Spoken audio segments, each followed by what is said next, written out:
we are visiting this amazing community, and now we are understand a little bit of the system of bums that they have here, and it's a very degraded field, but they are trying to revamp, trying to restore part of it with these bumps to capture the water. This is a semicircular bun, and this is one of our team members. So if you see here, they are doing a gully healing. They want to control this gully.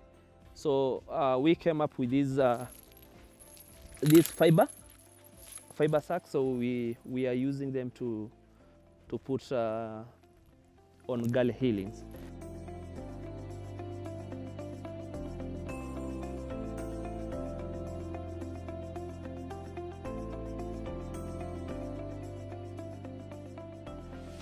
We've been doing this since last year, around November. So we came for our wet sampling last year, and then we set up this structure. So what you're seeing here is the actual planting. So once you've sterilized what you're sterilizing, we have a very small window between putting it to, because it comes from there when it's very hot. So you put it in this makeshift dryer meshes. After it has cooled down, we use the buckets.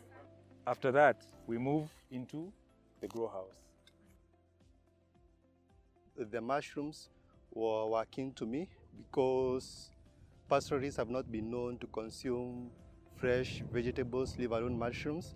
It's a very scalable idea considering it's a low-hanging fruit, bearing in mind that it utilizes resources in the community that would otherwise go to waste.